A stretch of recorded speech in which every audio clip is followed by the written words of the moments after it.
morning. This is the Eager Beaver Show. You are listening to a True North Eager Beaver Media Incorporated podcast.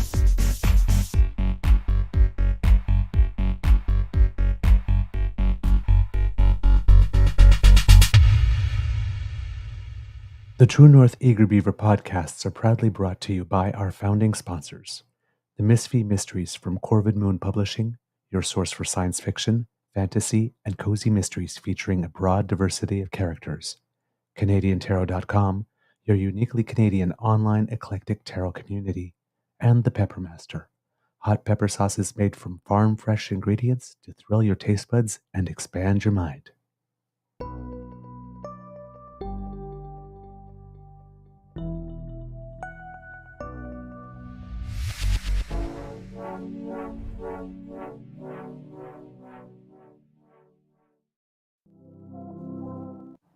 Well, good morning and hello, kids, and welcome to season 4 and episode number 500 and I'm going to guess 18 of the Daily Beaver Morning Show here on the Cryon Media Network.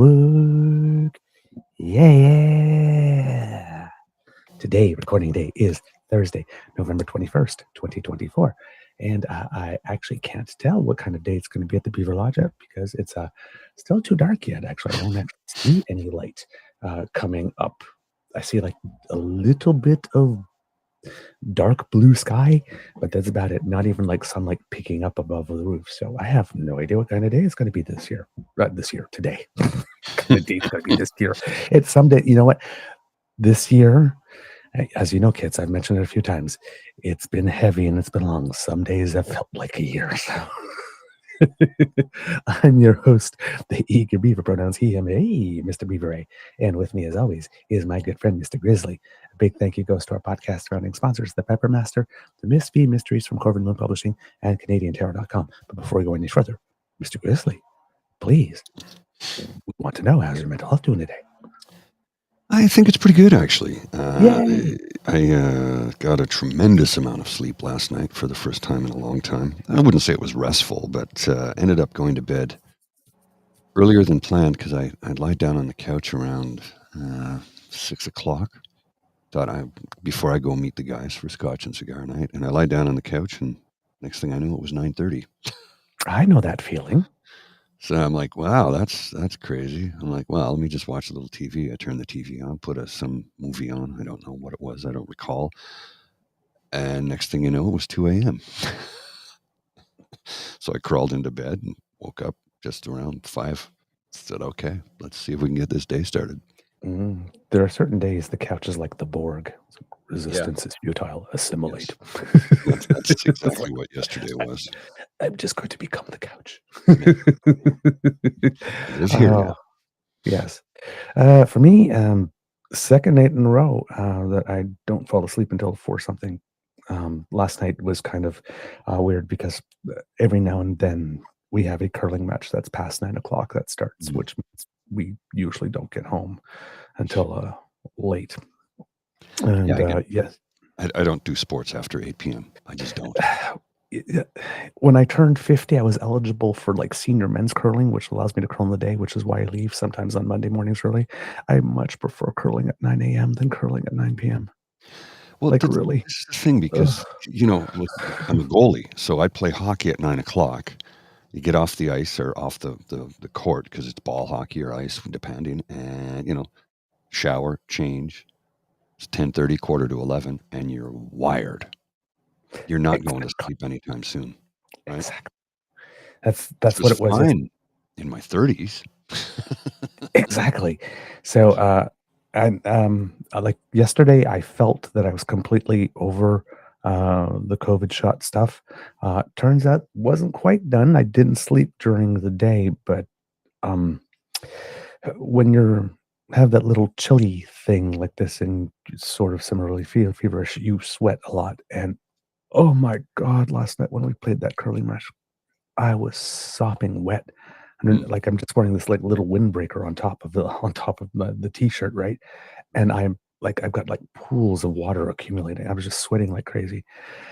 And I was wired because it was a really important match. Was A division, and we needed to win it absolutely in order to do it. And we had a chance to at least pick up a tie, but we panicked and got a little too over enthusiastic with the sweep, and we missed the tie by less than an inch. And we're going down a division. Mm. Poop. But all the matches that we lost this round, we lost like right in the last end, or most often like one rock last shot or something. So it was like we were right in there, but just not consistent enough to be able to remain in. And plus, everyone was log jammed. There wasn't like one or two teams who lost everything. Like everybody won at least one or two matches. So Mm-hmm. normally 2 wins and a tie is enough to keep you in, but not this time around. So down we go. So there was a little bit of disappointment there. And then the night before, we had some drama too. Actually, on the other team that we were playing weren't getting along with each other, and it was very obvious. So there was a bit of a dark cloud over the sheet. Some people were kind of moody. So that was those types of matches are really hard to play. I find when you're on the other team, when you see like the other team, not getting along, and it's sort of like you have to ignore the drama on the other side and just focus on your match, and and then also try not to get too excited. It's like, oh my God, they're not getting along. Okay, so like this is the time, right? Because I mean, curling's a sport where you need to concentrate and focus. So if we stay focused, they're not. That's usually enough. But then sometimes you get nervous, and then you screw the pooch. Yeah, that's what happens. And it happens in tennis too sometimes, right? You see it often, like somebody like injures himself a little bit and they're limping a little bit, and the person's like, okay, great, just windshield wiper them from side to side. They can't run for a little bit, and then they get too enthusiastic and they start spraying everything out. It's like literally all you have to do is land it between the lines. The guy can't run.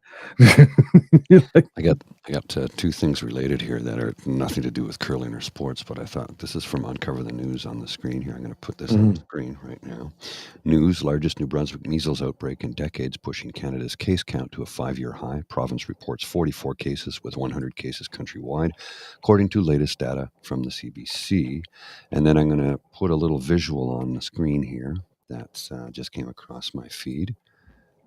And boy, oh boy, the irony is dripping on this, because you'll see the image, and then we'll talk at the top of the image. So let me just pull that text down. It says, "Don't get vaccinated. Wilmore Funeral Home." So this is from the Died Suddenly idiots who don't know a damn thing about science. It says, "Funeral directors know." Oh my God. You're missing the funeral directors are saying, don't get vaccinated so we get more business. They're saying, be an idiot, don't get vaccinated, you will die, I will get the business. That's what the funeral directors are saying. I know. I know. I can't. I know. I know. I know. I know.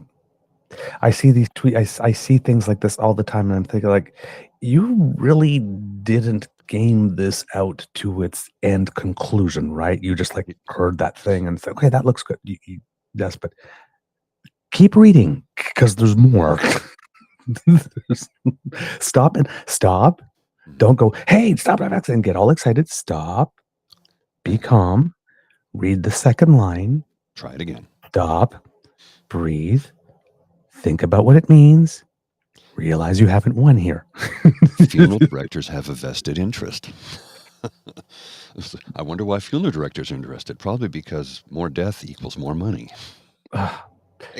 Can't believe it. Always being cornered by Big Undertaker. Yeah, Big Undertaker. Yeah.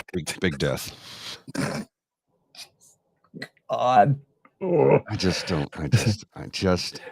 Free thinkers. Think for yourselves. Well, let's go back to, it's actually written in stone how vaccines work.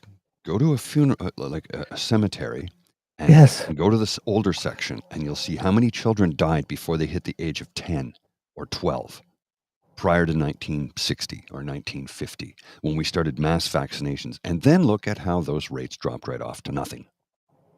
You know why people had massive families 50, 75, 100 years ago? Because they knew most of them weren't going to survive through childhood. It was that simple. They knew they weren't going to make it. Typical conversation back from the day. Mom. Yes, Jonas. Why did you have 14 kids? Well, you know, Jonas, they can't all be winners. Yes. It's just, we had to keep going until we had one we knew would survive long enough to take care of all the others. I don't. Like I said, it's actually written in stone. Just go look at the cemetery. You see the children who died before vaccination and how high those numbers were, and then you look at the low numbers of children's deaths post-vaccination. It's written in stone that it works. It is indeed. So, this thing with the measles outbreak in New Brunswick, this has been going on for a while. We hadn't reported on it, but we actually had planned. I was planning to talk about it today too. Bobby Jean McKinnon from CBC writes, and this is important, so please pay attention, kids and cubs, on this one. A measles outbreak in New Brunswick is set to push Canada's annual case count to its highest it's been in 5 years, highlighting how infectious the disease is and how low vaccination rates have allowed it to take hold, says an immunologist.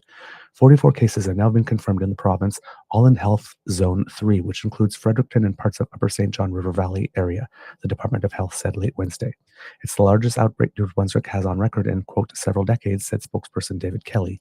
The most recent outbreak was in 2019 when Zone 2, the St. John region, saw a total of 12 cases over 2 months. Asked how confident the department is that it will be able to keep the current outbreak under control, Kelly said in an emailed statement, Public Health continues to closely monitor the situation and will inform the public if any new exposures occur. All of the cases can be tracked back to the initial one reported October 24th, involving a person who recently traveled internationally, but not all of them were necessarily in direct contact, as more spread would have occurred, he said. They were all considered vulnerable because they either never had measles before, were unvaccinated, or immunocompromised, said Kelly. Anyone born in 1970 or after who has not had 2 doses of measles vaccine and has never had measles is considered at risk, he noted. More than 80% of the infected people are 19 years old or under. Kelly did not provide a further breakdown or the age of the youngest case. At least 3 people required hospitalization but have since been discharged. The New Brunswick outbreak declared on November 1st is part of a national surge which reached 100 cases as of November 2nd and resulted in the death of a child under 5 in Hamilton, according to Public Health Agency of Canada. The last time the country saw more cases was in 2019 when 103 cases were confirmed. So, hey, we still got a month and a week or so to go. So, hey, let's go, anti-vaxxers, break that record. Jeez. New Brunswick is doing the heavy lifting, which is, quote, unusual in some ways because often we've seen measles outbreaks in larger urban centers, said Don Bowdish, an immunologist and professor of medicine at McMaster University in Hamilton. Quote, but this just speaks to the fact that measles, once it gets into a population, can spread really, really quickly, and we have more vulnerable children than we've had in decades in Canada, she said. Measles is the most infectious respiratory infection experts know of, said Bowdish, citing an investigation that found when an infected child got off a plane at an airport, an unvaccinated person 3 gates down got sick. So that's just how contagious it is. Yikes. The virus is transmitted through the air by direct contact with nasal or throat secretions of an infected person. People at risk can be infected with as little as 15 minutes of exposure, according to the Department of Health. It can also take up to 3 weeks for initial symptoms such as fever, coughs, sore and or red eyes, runny nose, or tiny white spots in the mouth to appear, plus another 3 to 7 days for the telltale red blotchy rash to develop on the face, body, arms, and legs, so people can be contagious without knowing it and easily spread the virus to others. Meanwhile, vaccination rates have fallen around the world because many countries have, quote, either lost faith in vaccines or lost the political will to get people vaccinated, said Bowdish, which increases the likelihood of travelers bringing the virus back. That's compounded by the fact the COVID-19 pandemic interrupted routine childhood vaccinations in Canada in 2020-2021, she said, and the current lack of access to family doctors, which she described as being a major driver in low vaccination rates among children. According to New Brunswick's 2023-24 school immunization report, among kindergarten students with proof of vaccination, 91.2% have the required 2 doses of the measles, mumps, and rubella, or MMR vaccine. That's down from 91.4% in 2022-23 and below the national target of 95% by 2025 to provide so-called herd immunity, where there's enough community resistance to a disease that it's unlikely to spread. Asked what the province is doing to boost vaccination rates, Kelly said public health, quote, regularly promotes the benefits of vaccination through marketing campaigns, advertisements, media interviews, and social media. Bowdish believes outbreaks can help improve uptake by shattering a, quote, collective forgetfulness where we don't remember just how bad measles is. It actually kills your immune cells and can lead to other complications, she said. So children who get measles often get other infections and need other antibiotics or treatments afterward. Measles can cause ear infections or pneumonia and can sometimes lead to swelling of the brain, which can cause seizures, deafness, brain damage, or even death. So this is serious. It's not something to mess around with. Vaccination is the best defense, said Bowdish. Horizon Health Network has been holding a number of vaccination clinics in Zone 3. Upcoming clinics include Fredericton Public Health Office at 300 St. Mary Street on November 21st from 4:30 to 7:30. That's today. And tomorrow from 9 a.m. to 11:45 a.m. and then again from 1:15 p.m. to 3:30 p.m. At Woodstock Public Health Office, 200 King Street, Ontario, on November 27th from 1 to 3:30 p.m. And Stanley Health Center, 69, I'm going to guess that's Limekiln Road, on November 29th from 10 a.m. to noon and from 1 p.m. to 3 p.m. Additional clinics may be added as needed, officials said. Primary care providers and public health officers can also offer the vaccine to eligible New Brunswickers. The measles vaccine is considered very effective at preventing infection, is safe, and has been in use for more than 50 years, Kelly said. He did not say how many doses the province has in stock, but did say there is a, quote, adequate supply. During the previous outbreak, the province reserved its vaccine supply for those most at risk, infants and people who had direct contact with somebody with measles. People who are unsure of their vaccination status or that of their children are urged to contact their healthcare provider or local public health office, Kelly added, because sometimes the public health offices will still have the records going back for a while. Even let's say you don't, because a lot of people sometimes lose their vaccination records, either in a move or fire or something like that, right? In a natural disaster. So, but often there's records somewhere else so that you can find out with a couple of phone calls. So yeah, please pay attention to that kind of stuff. And if you have the opportunity to get your shots with all the other things, because still our hospitals and our ERs are a little over-solicited, and so is our healthcare staff, both medical professionals and support staff. So let's try to make the winter season and the respiratory virus season as easy as possible for them by doing our bit and being good citizens and good neighbors. Okay. Shall we get Mr. Ridley, do you have something? I'm sorry, I couldn't hear that last bit you just said. I asked if you had something I was throwing to you. Oh, yes, yeah, I was about to get to this. This is the GST holiday. Of course, Yeah. doing the gloat once again. Breaking tomorrow, which is today, Justin Trudeau will cave to an NDP demand, a winter GST holiday. What he won't do is make it permanent. An NDP government will. Big win for working people, but the fight isn't over. Never back down. Okay, Jagmeet. First off, terrible choice of verbiage. Terrible. Yes. Terrible. Absolutely. First off. Second off, we cannot eliminate the GST. We can't. That tax revenue is desperately needed. Do I like it? No. Is it necessary? Abso-friggin-lutely. How do I know? Because Jean Chrétien campaigned that he would kill the GST. And after he got into power, he realized, oh no, I can't do that. Mm-hmm. And John Nunziata's career ended as a result of him asking about it. You said you would end the GST. Why haven't you ended the GST? To which Jean Chrétien replied by simply kicking him out of caucus, removing him from the party, and disbanding his riding. So he had to run in a by-election, ran as an independent, and won in a landslide. But he was soon eliminated from the political sphere. And I think he sells Mercedes-Benzes now or something like that. I don't know. But either way, something that Chrétien did that I always was pissed at him for. I'm going to do this, I'm going to do this, I'm going to do this. It's a stupid thing to say you're going to do something when you've not done the research into whether or not it can be done, first off. Yep. Second off, what he did to Nunziata was not democracy. Right. So here's the thing, though. Let's just scroll down this feed. Jugmeat, did you lose your class in decorum? Cave, really? You can't take a win gracefully? Dealing with Poilievre's ignorance is enough. Be professional. But here's where I find it really interesting is when I go down to here, conservative GST holiday pitch gets mixed reviews from business consultants. Mm-hmm. And let's just move it over to here. Conservative GST holiday pitch gets mixed reviews. President of one organization advocating for small businesses Yep. calls the idea gimmicky. Look at That's the what I date was on going to that. say. August 17th, 2021. Karen Oh, O'Toole and the Conservatives. So Jugmeat wasn't your idea, bud. Matter of fact, it goes back to Jean Chrétien. So, geez. Okay. So here's the thing. When I heard this, I thought, okay, cool. Right? Affordability measure, one that wasn't planned. Not sure. The use of cave here by Jagmeet Singh is Yeah. bad for a second reason. First of all, the government caved. I did this. Number one. Number two, this isn't something that you've been vocally campaigning on. no. Like You the think they just pulled NDP, this out of their hat, by the way? yeah, You know the how much NDP leader, right? The NDP leader in Nova Scotia, Claudia Chender, has been campaigning on this. Provincially, there was some NDP parties campaigning on this, but Jagmeet Singh, the announcement last night that GST was going to be cut on certain things was the first I've heard Yeah, me that too. that was even being considered in any way.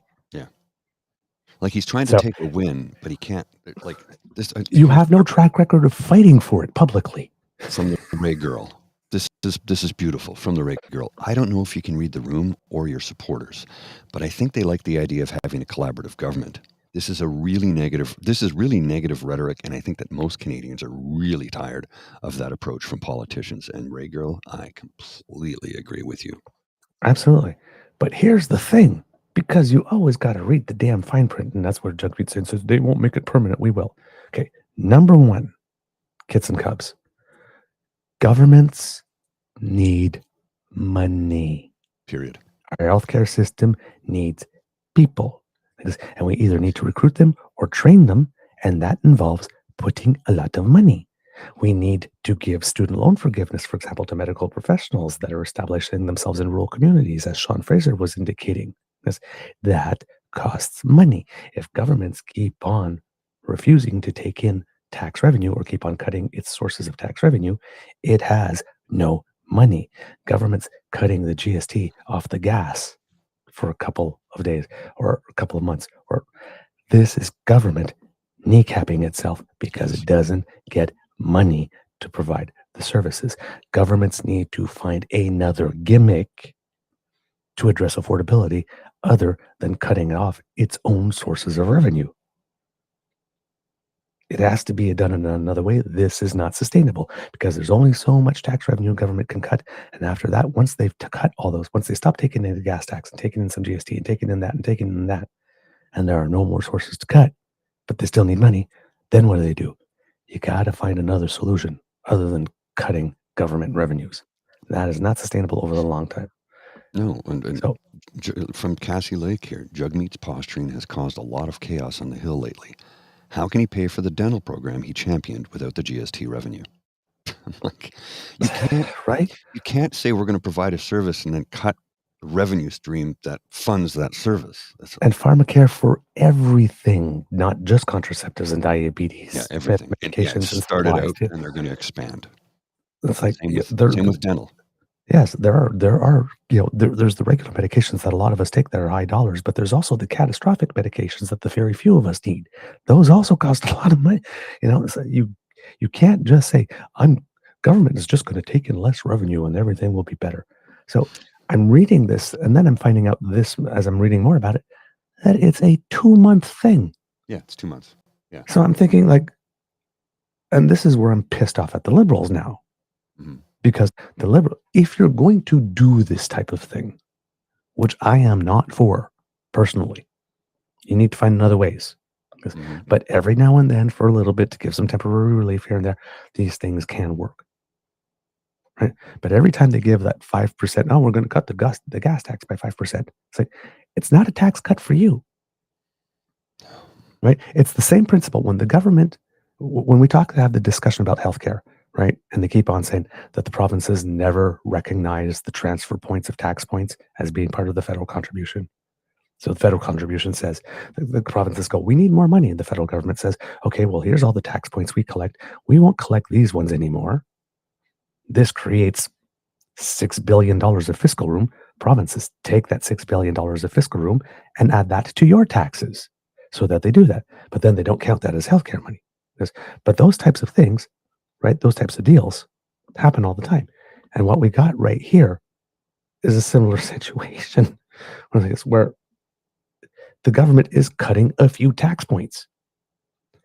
But there are a lot of middlemen along the way before it gets to you. Pierre Poilievre's thing on cutting the GST, right, on home purchases of under $1 million, that's not a tax break for you. No. That's a tax break for developers. Yes, it is. It's like, okay, yeah, the house is $1 million. Let's say, yeah, there's $100,000 something in tax in it. Okay, you know, GST. Developer sees, ooh, there's another bonus for me. Exactly. It's like the price of the house at sale does not necessarily go down. No, it won't. For you. It won't. The developer will just pocket the difference. Because these policies, unless they come with a thing that specifically says as well, the seller or the producer, the manufacturer must necessarily pass that tax cut on down to you. It does not get to you. They get all the PR, they get all the stuff like this, the people, oh my God, look, but the money is not for you. Right? So this, if you're going to do this, then the government should have done this like for a full year to make it count. 2 months, nobody's going to really notice it. You get a little bit of a PR hit. Hey, and maybe we're living in this type of world now where the PR hit is good enough. Hey, we're going to do it. We're going to. Why would we stupidly do it for a whole year? All we have to do is 2 months, and we get all the PR hit, all the benefit from it. I mean, it's the same amount of ink that flows, whether or not the tax cut lasts for 2 months or lasts for 6. Correct. Right. So it could be something cynical like that, but 2 months. I'm sitting there. Okay, the Liberals are taking a move that is not economically great for the budget of the government, but it really plays well in the court of public opinion. Right? There's a reason why Conservatives keep on going back to that well, particularly with gas taxes. So, but like, come on, man. It's like, that's not going to help anyone for a period of time long enough. It's just like Doug Ford's $200 check. Okay, great. You gave me $200 at one moment in time. Wonderful. Costing us $3.5 billion. Since COVID started, since all the prices started going haywire in the supply chains and the war in Ukraine and all that kind of stuff, at one time, and he looks like those 4 years, in his mind. Yes, you have given us $200, which will probably help a few people a little bit that one time. Yeah, for a day. $50 will get you 2 days worth of food at the grocery store. $50. Yes, for a day. True. Well, yeah, it depends. Yeah, well, some people can make it get a week or a half or 2 of groceries. But if you're just feeding yourself, $50 is 2 days worth of groceries. Best case scenario, if you're really price shopping. I know because I've done it, but it's literally 2 days, and I'm not talking 3 squares. I'm talking 2 lunches, 2 dinners. That's it. $50. So that 200 might feed somebody for a week. That's it. Mm-hmm. So, or you know what a lot of people will do, especially those of us who aren't. Well, I'm almost hand to mouth right now, but for folks who are middle class, upper middle class, and wealthy, because everybody gets the check. Remember, including children, by the way. Yep. So the kids, hopefully, the parents will put it into the savings account, but some parents will just take that money for themselves. You know that. The wealthy will just go out and buy a nice bottle of something. Nice bottle of wine or a nice bottle of scotch. And sure, the money comes back into the economy, but it doesn't come back into the same way that it went out. Right? Yep. Because that's tax revenue. They're only getting a percentage of it. Yeah. And when you spend $3 billion at once, yes, like a government can do, let's say to build X number of new homes or shelters or hire X number of doctors or buy a couple of MRI machines or something like that. It has a bigger impact for a greater number of people than spreading that out in $16,200,000 shots and say, here, go out, be fruitful, multiply this money. Right? We have governments to do the things we individually each can't do for ourselves, but that we need. Like, for example, testing our food supply. Because if we were all rugged individualists, we would all have to have a water and food testing supply laboratory in our basements to do it for ourselves. Right? Mm-hmm. Any medications we take, we would have to have, all the equipment to be able to say, like, is what's in this bottle, what's on this label, literally what's in this bottle? Mm-hmm. Because you don't need to worry about that because we have government. That's a place your tax dollars go. I mean, are you going to build your own sewer system? Are you going to build your own stretch of road in front of your house and your own sidewalk? That's what the we do things collectively. That's why our society runs smoothly. Yes. We pool our stuff together for the things we all need. I read something just the other day that I thought was rather poignant and accurate. Because you will oftentimes hear people say, we know capitalism isn't perfect, but it's the best system we've got. And somebody else replied, yeah, capitalism hasn't been around that long. And if this is the best we can do, we're doomed. Yeah, but there's a difference between the best we can do and the best we've got. Yes. Well, yes. Yeah. Yes. Yeah. But people sometimes conflate the two. Mm-hmm. Forget. It's like the best we've got is different than the best we can do. And this, now, while you're aspiring to do better, please keep on doing the best you got until then. It's just. Well, and here's the thing. It's like somebody says, well, we can do better. I'm like, yeah, we can. Look at the Scandinavian model. People go, oh, they pay too high taxes. Yes, and you talk to somebody who lives there and ask them, how do they feel about paying taxes? And they're like, I'm happy to do it. It's my responsibility as a citizen, as a member of this community. I'm happy to do it. Do you know why? Because it helps my friends, my family. We have a safety net when people have catastrophic accidents. They are taken care of. They won't lose their homes because all of a sudden they have medical debt or they have no income.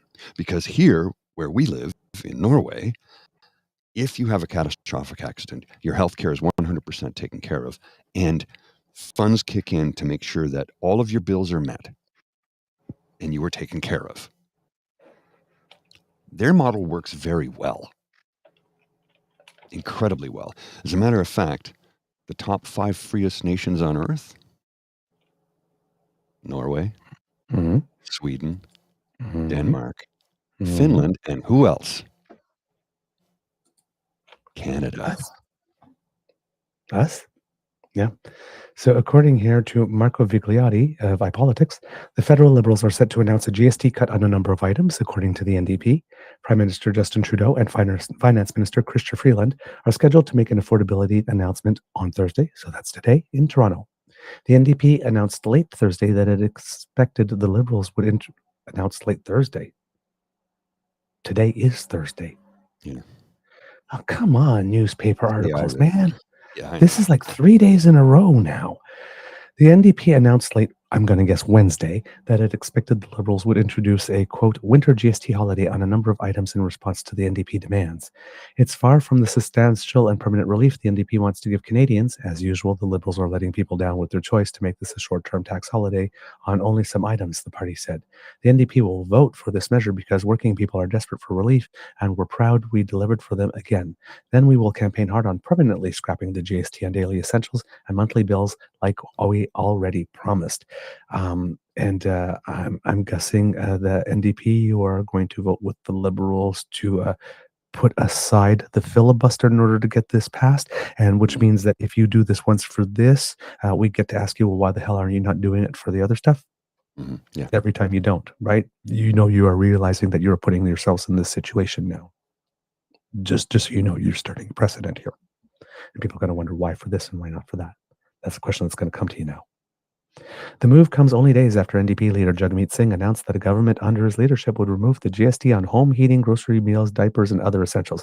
So basically, this is Jagmeet Singh plagiarizing the provincial NDP party's good idea and then claiming it was his own. And he's only been doing it here because it says only days after. So he's only been doing it for days. It says they caved to us. Oh, oh, okay. Getting juggy with it. Na, na, na, na, na, na. Na, na, na, na, na, na. Watch me dance now. He told an audience at the Canadian Club on Thursday the NDP would deliver, quote, real relief for Canadians struggling with the rising cost of living. Quote, a quick meal and a pack of diapers you grab on the way home from work, your family's cell phone bills, and the home heating bill. The more greedy CEOs drive up the prices, the more tax you pay. Those taxes never should have been there in the first place, said Singh. Singh's pre-campaign policy pledge would also apply to cell phone and internet bills. The GST cut comes as Liberals look to reverse over a year of poor polling, blah, blah, blah, blah, blah, blah, kind of stuff. Then he actually has a little, maybe he has a little bit more on that. Looking at, he wrote a second article about the same thing that's published on the same day, but it's pretty much the same stuff, but a little different here. He says, Singh's pre-campaign policy pledge would also apply to cell phones and internet bills. Some provinces like Ontario already exempt certain items like children's clothes and some prepared grocery items from the provincial share of the HST or provincial sales tax. These exemptions are not universal. So, for example, if you're living in Ontario, you're not going to get as big a benefit of this as you are in other places because you're already getting this. These exemptions, Yes, these exemptions are not universal, though, and Saskatchewan added sales tax to prepared grocery meals and children's clothing as part of its 2017 budget and still managed to get reelected for some reason. Singh said the GST cut would be paid for by an excess profit tax paid by, quote, very large corporations that hike their profit margins. A senior NDP official who was not authorized to speak publicly about the proposal says the party estimates this would save the average household about $500 annually. Now, let me correct that sentence so that it reads as it should be. A senior NDP official who was not authorized to speak publicly about the proposal but did so anyway says the party estimates the policy would cost the federal government about $5 billion in lost tax revenue, according to the official, which the party says it would recover through a proposed, quote, excess profit tax. During the 2021 election, the NDP campaigned on a promise to increase the corporate tax rate back to the 2010 level of 18%, up from the current rate of 15%. Okay, so in this case, I see what the NDP is doing here. They're sort of proposing that it's a tax shift. We would take this off, but then we would have an excess profit tax and we charge them to the corporations. Now, of course, Canadians, as you know, if you get an excess profit tax on corporations, then the corporations just pass that tax on to you in the price, and you pay it back that next year. So again, it's not really a savings for you. But again, at price point, if taxes are higher at price point, it does motivate corporations to do things to try and avoid having to pay those taxes. So maybe they actually do what they're supposed to do the first time rather than try to get away with not. It does happen. It is consumer behavior, and it does consumer behavior psychology, and it does apply to corporations as it does apply to people. Singh said that his commitment is in contrast with, quote, callous conservative cuts. Ooh, nice alliteration. That he warned would drive up costs for average Canadians. The NDP said ending the dental and pharmacare programs it pushed the federal Liberals to introduce would cost families up to $1,200 and $8,500 per year, respectively. The Canadian dream means a decent job fills your fridge, clothes your kids, covers all your bills, and still lets you save for the special things in life.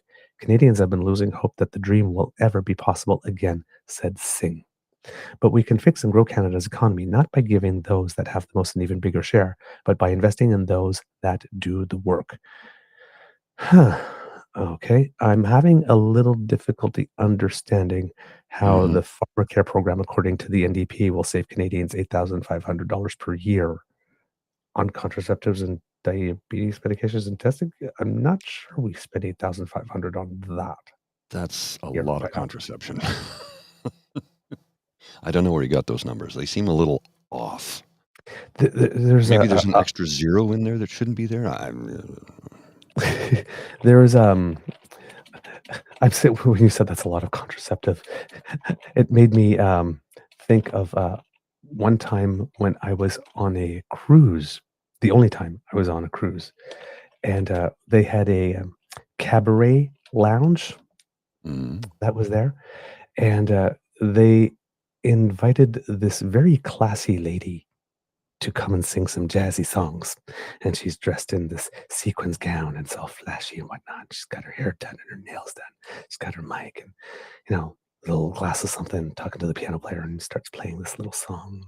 She grabs the mic and it's like, everybody's fucking but me.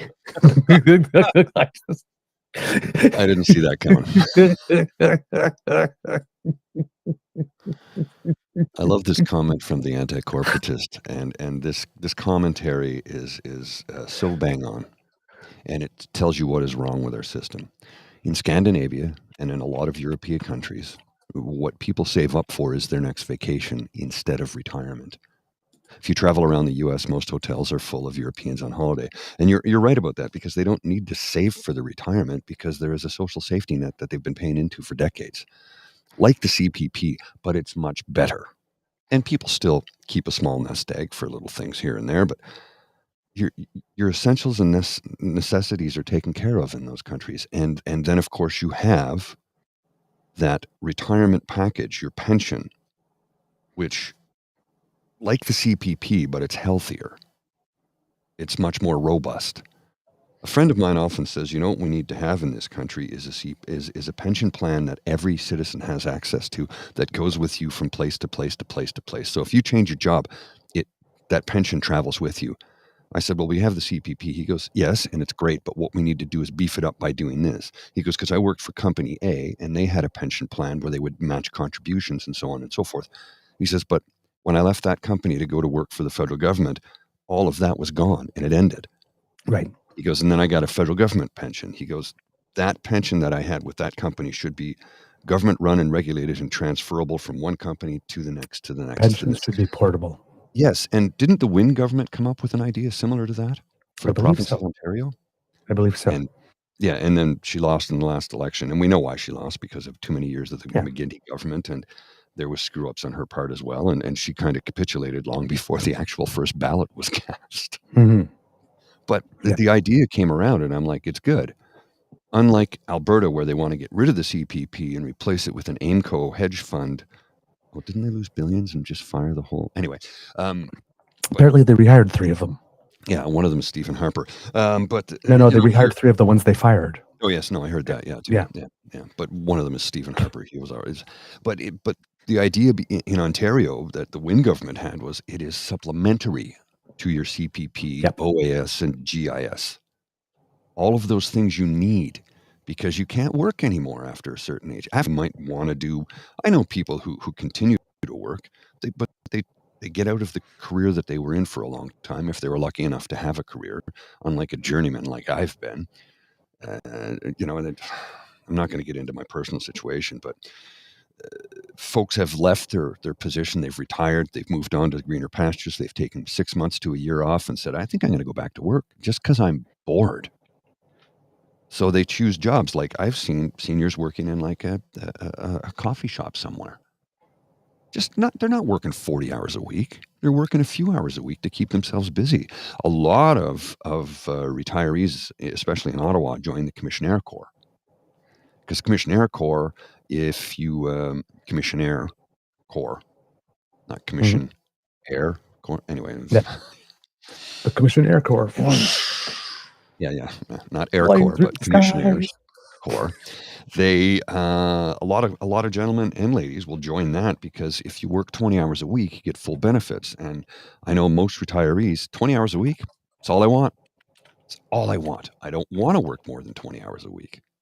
20 hours a week gets me out of the house, and I get full benefits, dental, medical, blah, blah, blah, blah, along with a pharmacare program with your coverage. So yeah, that's something I might end up doing is joining the Commissionaire Corps. Oh, okay. And it may happen sooner than I planned, because money's getting real tight right now. Oh, darn. Well, there's just not much left. I was applying for EI earlier, but I don't have my ROE, and I've requested it from my employer twice. Now I have to request it again. Say, where's my damn ROE? I need it so I can get EI, because I don't have work yet. And I keep getting job offers constantly. I get them on LinkedIn. I get messages. I get people calling me up, and I go, hey, I need a tech. I'm like, no, I cannot do that work anymore. but you're really good at it. Yeah, yeah. But I can't do it anymore. My I body can is supervise broken. and coordinate it, but I can't do it. And that's what I said. I can supervise. I can coordinate it. I can instruct people. I cannot do that work anymore. I can't. My body is broken. I did 4 hours helping a guy out run a couple of cables so he could set up some wireless APs. I could barely walk the next day, and it was 4 hours, and it wasn't even that difficult. I could barely walk the next day, and Bridget was looking at me like, please don't do that work anymore. Please don't. I'm like, I was helping somebody out, you know? They needed my knowledge and expertise, and they were trying to do it themselves. And I'm like, here, let me just do it for you, because it's going to take forever if you try and do it. You don't know. So I did it. I got it done and hooked him up with 3 different APs in his place. And he's super happy and pleased. And he gave me a few bucks for helping him out. And I was, thankful very much. But I couldn't walk the next day. Well, I could barely walk the next day. Yeah. I can't do that work anymore. Yeah. And I don't want to destroy my body any more than it already is. So I can't take that kind of job. So it's like, yes. Yeah, thanks, Mohan. I can run the monkeys is what you tell them, Paul. And I have. I've had a few people say, why aren't you doing PM work? And I'm going, I've applied, but nobody's hiring right now. I'll take a PM gig somewhere, but I cannot do the work anymore. I can't do it. And the other thing is, since I've sold my car, unless you provide me with a vehicle and pay for my parking in my building, I'm not going to get another one anytime soon. It's an expense I can't afford. Pardon? You already got screwed once on that. Yeah, and I'm not going through that again. I just can't afford to do it. So, yeah. Yep. I hear you. So, yeah, so some gimmicks, some announcements, this will get press, like I said, the GST thing. But it's no thing. It's not really a big thing. To be totally honest, it'll get a lot of airtime and coverage and all that kind of stuff, but it's really not that big a deal. Ultimately, I'm sorry to say, it's like there's a lot of things about this government that we approve of, but like I said, this one seems a little bit of action for action's sake, and getting some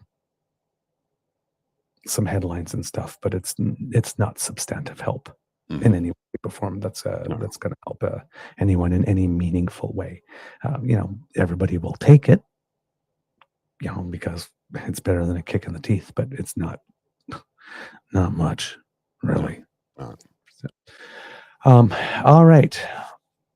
Other things that have been going on, Kits and Cubs, I saw on the cover of the news had actually suggested. Well, actually, you know what? Before I get to that, I forgot that. Yeah, mentioned it yesterday.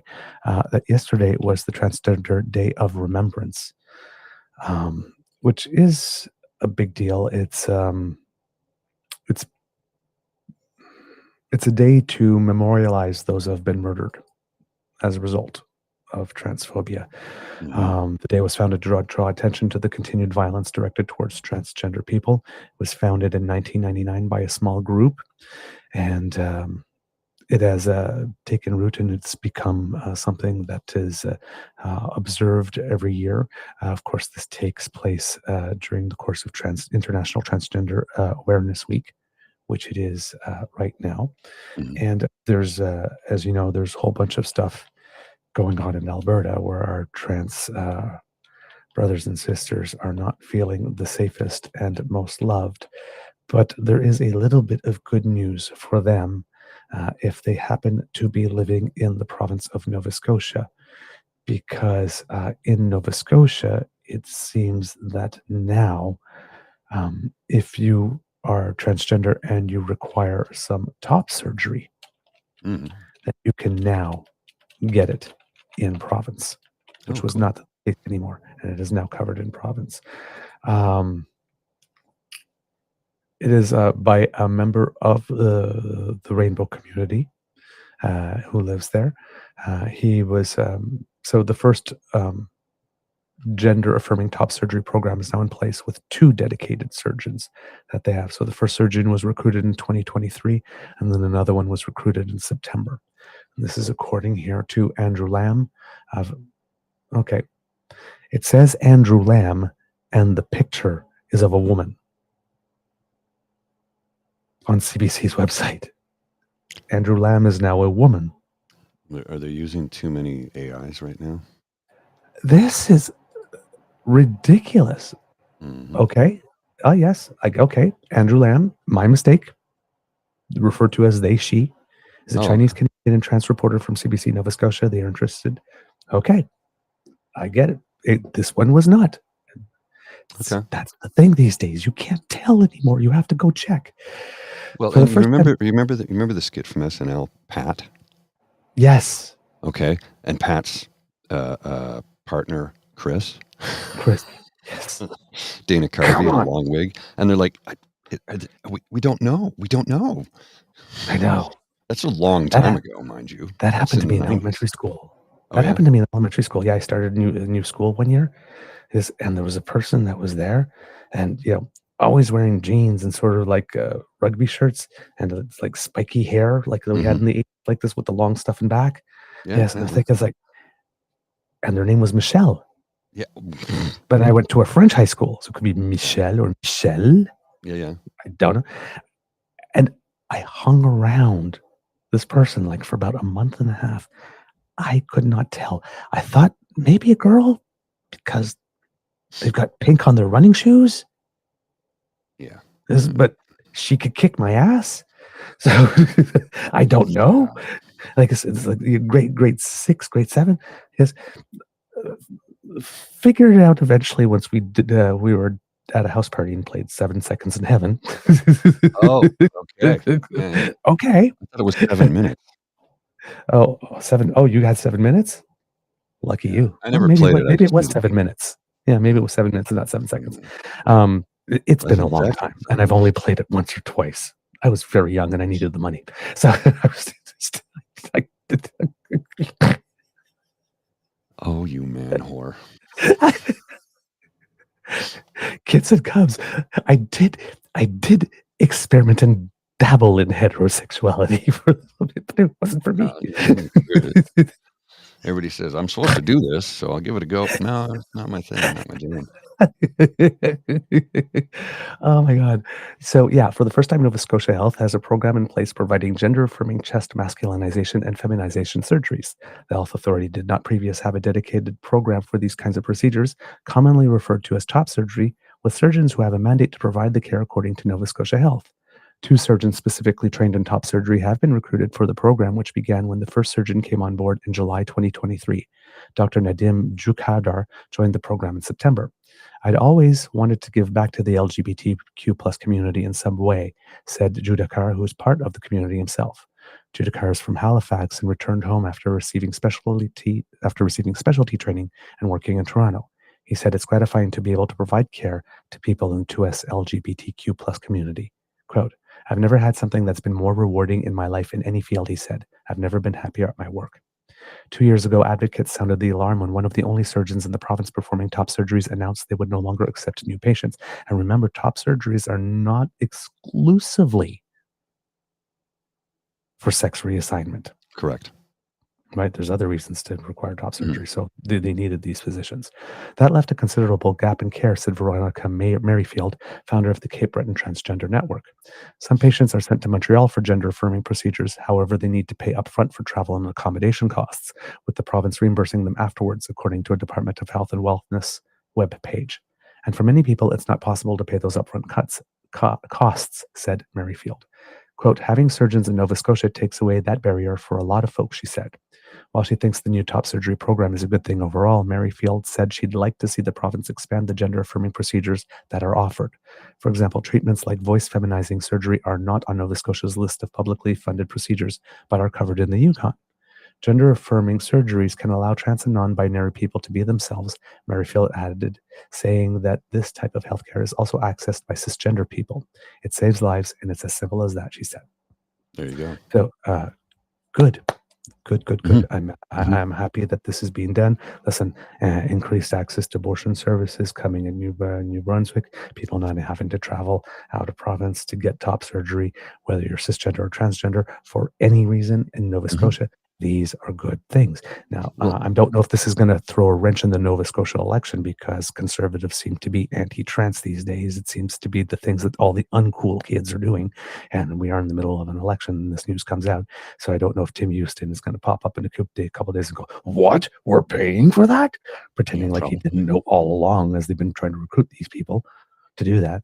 But oh no, no, no, what we're covering that? No, no, breast cancer stuff and breast reduction or that type of stuff. Yes, but not the transgender people. No, no, we have to take that off. So Well, you let's see know if that that's coming. you know that men sometimes develop Yes, breast cancer. yes, It happens. yes. What was the talk show host name? Not Montel Jordan, Williams. Montel Williams. He actually had breast cancer, Hmm. and he went public with it. He says because Hmm. men don't know that this happens to them too. He survived it, but yeah, Montel Williams. I always mix up Williams and Jordan. Jordan was the 6'8" singer.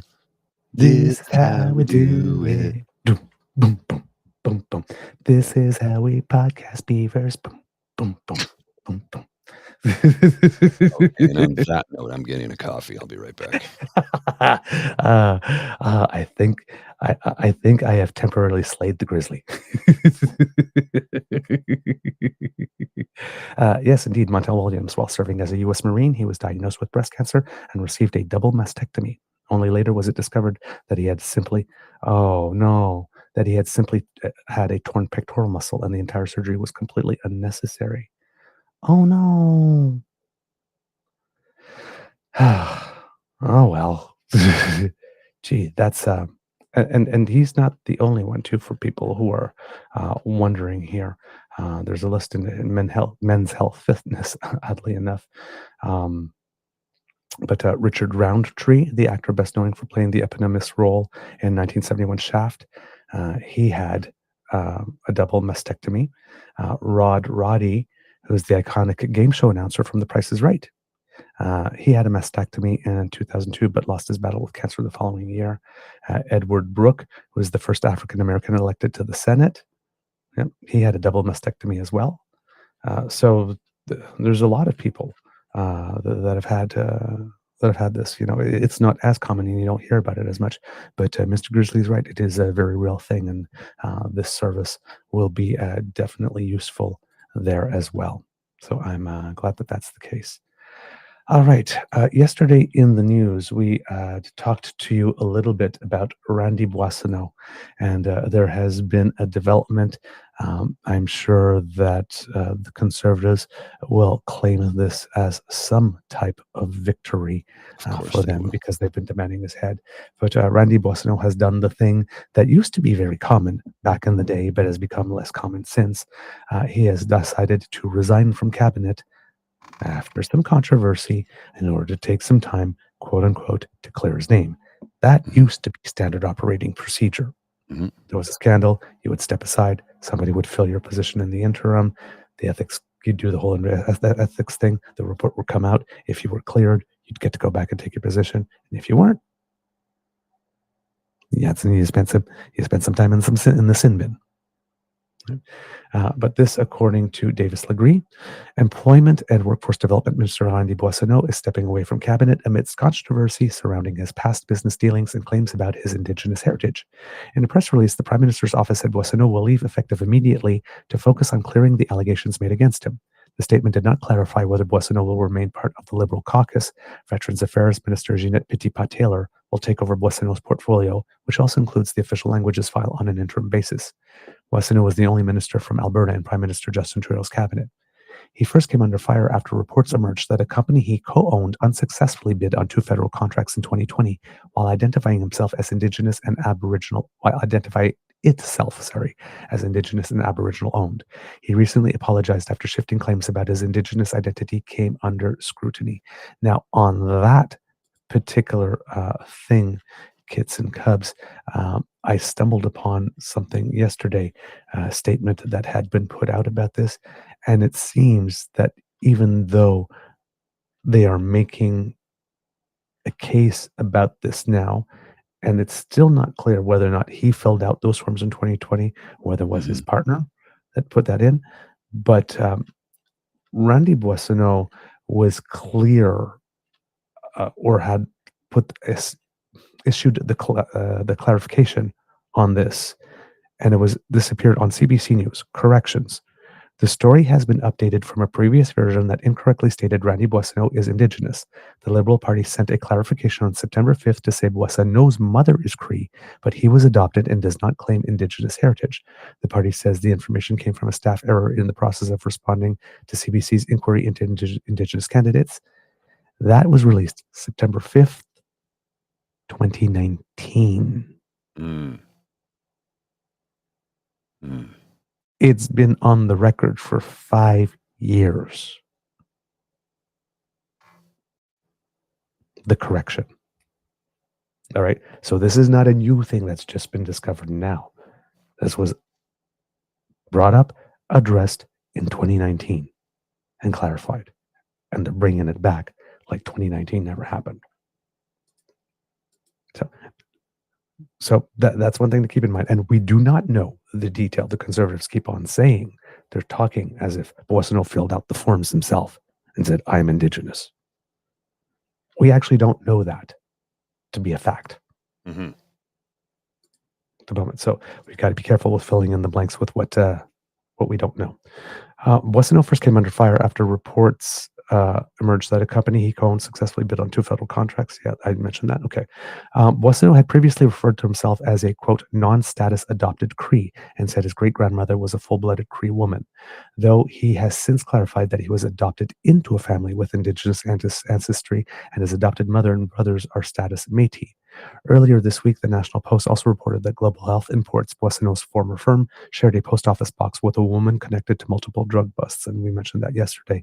Many people, the Canada Post allows many different people to use the same post box because we don't have keys to them. So that doesn't mean anything. I don't even know why these things are actually included in the news articles, because there are things opposition do in opposition research to put out, but you have to double check them and verify if they're actually somewhat true. And a little verification would show that, okay, that happens to be a coincidence and an unfortunate one, but it doesn't mean that there's an actual relationship between the two owners, the two people that are receiving stuff at that post office box. And that's a basic, like, post office 101, that civics thing that should be included in these articles as a matter of fact, as standard operating. But it's not being done here. The departure leaves another hole in the Liberal cabinet as 4 ministers: Northern Affairs Minister Dan Vandal, Sports Minister Carla Qualtrough, National Revenue Minister Marie-Claude Bibeau, and FedDev Ontario Philomena Tassi have already announced they won't be seeking reoffering in the next federal election. So a lot of people are thinking that a cabinet shuffle may be coming sooner rather than later, maybe even before the end of next week. Could be. Rumor. Nothing confirmed, just rumor and speculation here. I'm really gratified to see that he's not in cabinet anymore, said NDP MP Don Davies before question period on Wednesday. I think that's an overdue decision. The amount of ethical breaches of Minister Boissonneau, if that doesn't the amount of ethical breaches of Minister Boissonneau, if that doesn't disentitle you from cabinet, I don't know what does. Meanwhile, Blake Desjardins, another New Democrat, welcomed the decision from Boissonneau, who he described as, quote, one of the most prolific pretendants in the House of Commons. Pretendians, sorry. Yes. Yeah, I hear that term a lot. I'm fucking tired of the New Democratic Party. I really am. Pretendianism refers to the phenomenon of people professing a connection to Indigenous heritage or culture for personal belief when no such connection exists. In 2022, the National Indigenous Identity Forum defined a pretendian as someone who falsely claims to have Indigenous ancestry, who fakes an Indigenous identity, or digs up an old ancestor from hundreds of years ago to proclaim themselves as Indigenous. Hello, Danielle. This is a clear sign to pretendians across the country. If you pretend to be Indigenous for the purpose of accessing Indigenous benefits, funding, or prestige, you will be found out, said Desjardins. Without the actions taken today, the issue of pretendians, continuing to benefit off Indigenous people will only get worse. It's time we address this issue moving forward. The Conservative Party did not immediately respond to IPOL, but they've had plenty to say. That is as equally as flattering, if less, than what the NDP has had to say here. So again, as someone trying to be fair, when somebody turns around and says that if they were adopted, right? Yeah, I know. Words are right. It's that Buffy St. Marie thing again. Mm. It's like he himself may not be indigenous, but if he was adopted by a family who is, and somewhat raised in the culture or some of the culture, Mhm. saying that he does have an indigenous family is not untrue. I know. It just doesn't mean that he himself is indigenous. So yeah, it's when you start using words in this way, when you say non-status adopted Cree, he Mhm. says he's non-status, he is adopted. Great grandmother was full-blooded Cree woman, so the family's Cree. Go down, some intermarriage, Métis. In colloquial speak, it makes sense. When you get into politics where you parse every word and comma and all that kind of stuff and try to find different meanings or interpretations to what people said, usually in a Mhm. bad faith attempt to make them look bad. Again, this is stuff that is messy, Oh, yeah, very. right? So but listen, he stepped aside, did the thing, is no longer the target. That's normally what you're supposed to do. Hopefully things will clear up, because Alberta deserves to have a cabinet minister. Mhm. And Yeah. the Conservatives decided that once again, Albertans can't have that somehow. And so did the New This is why we Democrats can't have nice too. things. Like this. Now, if it is found out through the course of the stuff that he did fill out those forms himself and said, yes, we are an Indigenous read and run organization. Yeah, he should be run out of town. Mhm. But we don't know that. Oh, yeah. No. Don't know that. So all of them are claiming victories. The NDP, I'm really surprised. Like in one way, I'm surprised that they're going that far out on this way. But they are the sanctimonious virtue signaling party. So Oh, yes. right. And to the surprise of absolutely no one, Canada's most famous slash infamous Indigenous woman decided that she had thoughts to share on this yesterday. It seems that she was perfectly happy being used as a human cudgel by the Conservatives Certainly seemed that yesterday. way. Yeah. Yeah. Yeah. And I know it's controversial for me to make these types of statements, but given the way she did her job as Minister of Justice, and given the way that she tried to usurp the Prime Minister, and given the way that she tried to basically, um, well, not only usurp him, but basically replace him as Prime Minister on this file, Mhm. and then basically tried to single-handedly destroy him and destroy the party and sink their chances in an election, and seems to pop up conveniently with a new book before every election and every time something like this happens in order to bash her former boss. Um, I'm less than impressed with her. Just am. Yeah, I've had a And few it's not I've it's had a not an few people indigenous come to me and thing. tell I'm me how less much impressed I with love her her. and think she's amazing. I think we've got a serious delay right now. I've had a few people come to me, conservative friends, who said, "Oh, she's amazing. She's this or that," and I go, she did some pretty underhanded things, like recording people without their knowledge, and she's, Bringing if that's carding your to idea of a cars for potluck. politician, yeah, like this woman. and then leaving somebody If she was that a white had, woman, it wouldn't be a controversy, right? yeah, and then leaving someone who had been exonerated in jail, Mm-hmm, mm-hmm. and Yeah, and she knew or not about it. exonerated, but Let it sit but on there her was desk. evidence that he was not guilty, and just Yeah, sat on it. yeah. These are not things. These are not things. And the theory behind that is because she was a prosecutor, and prosecutors don't like to let people go once they get a conviction. So she was more indulged her prosecutor side than her attorney general, minister of justice side in that decision. So she wasn't. She didn't do a particularly good job either. The time that she was there, and that she was pretty much universally panned. So Yes. um, it's controversial to make that statement, but Mm-hmm. uh, I personally, on anything having to do with the current federal government, I can't afford her much credibility at all. Because again, for me, the number one question was there anything illegal? And she actually testified under oath, no. Then why are we doing this? So if there was some things about the system that needed to be clarified, there were ways to do that without trying to take out an entire government. So yeah, I know not necessarily the most personal popular opinion, but it is mine, and I promised that I would share honestly my opinions, whether or not they were popular or not. But to tell you why it is, I believe what I believe, and I'm open to remain convinced if somebody can make the case to me that she actually was a fantastic minister of justice. But I mean, as we were doing the show in real time, we were wondering, it's like, why is she bringing carting to cars? I mean, Indigenous people and visible minorities are targeted by carting in the first place, and we work so hard to get it off the street. Why would we bring it to cars?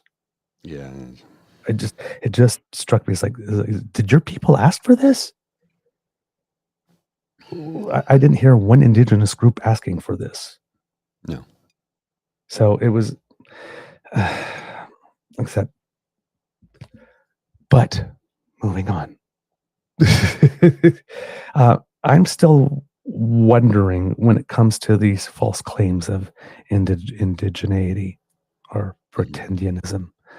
Um, wondering why all of a sudden it seems to be the exclusive domain of conservative Caucasian women from Alberta seem to be the exception that are allowed to do that Mm-hmm. because she made the claim, and there was also controversy. And I don't think she has completely. She offered an explanation, but I don't think she has cleared her name in any way, and she hasn't stepped down or stepped aside in any way to clear her name.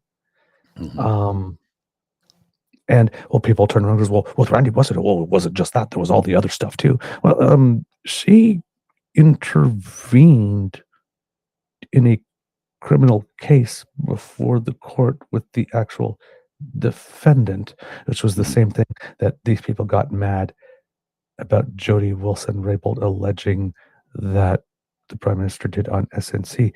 But the conservative Caucasian woman from Alberta is still in her job and got a 91.5% leadership Mm-hmm. review.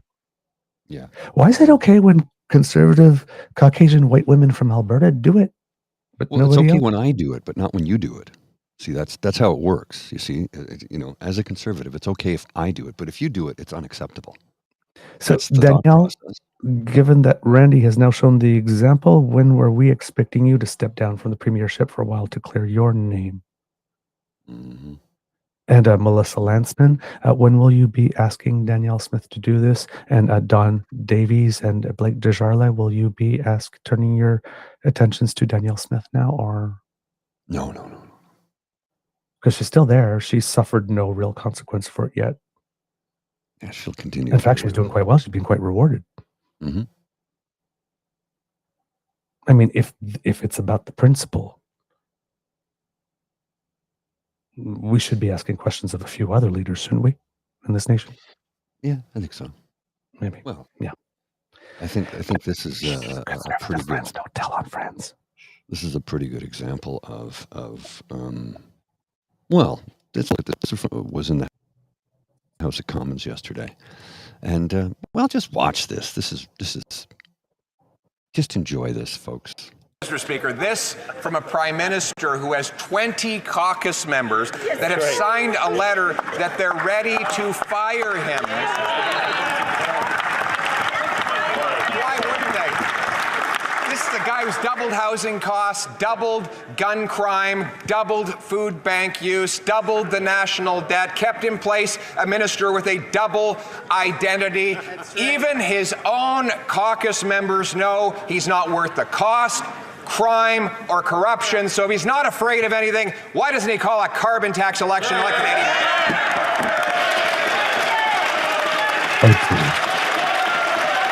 Okay, so double identity. Did you see the guy that's standing up right next to him? Yeah. Andrew's here. Yeah. Come on. You used to go by Jeff? Irony is dead. Let's also, the Prime Minister is personally responsible for all of those things.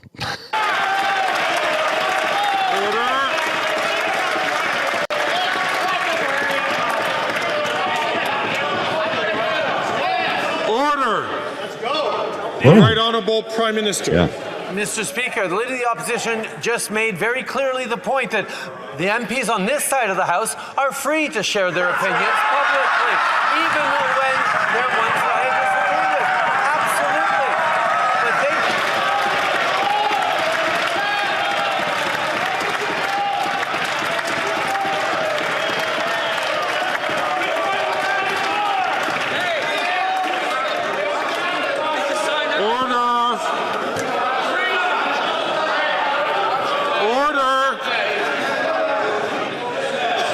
This is the first time I've seen Speaker Fergus ever try to be raise his firm. voice and be Right. firm. He always, colleagues. I think he's just done with it, especially after that fiasco just a couple of days ago. This is why you're seeing him order, like he's pissed and he's tired of it. Let's continue. Colleagues.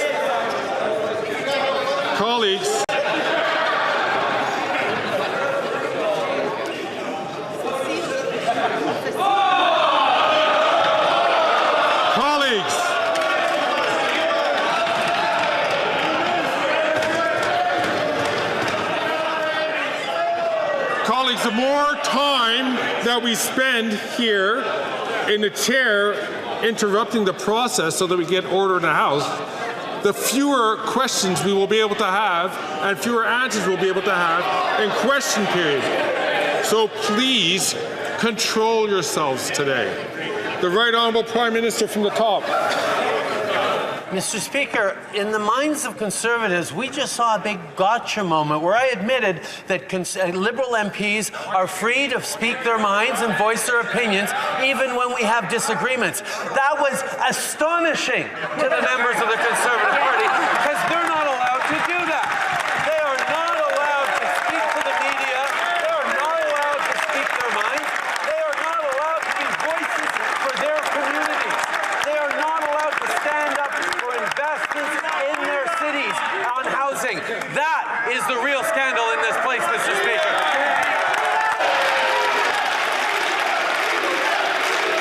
Order!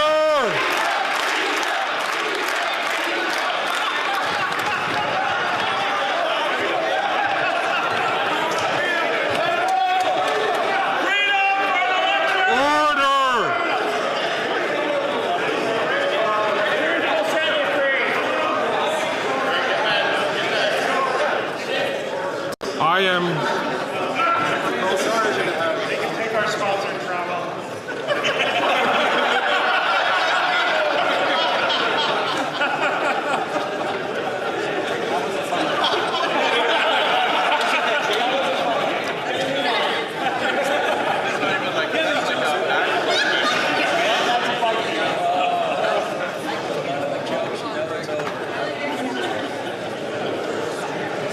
L'honorable député. The honourable member for Bella-Chambly.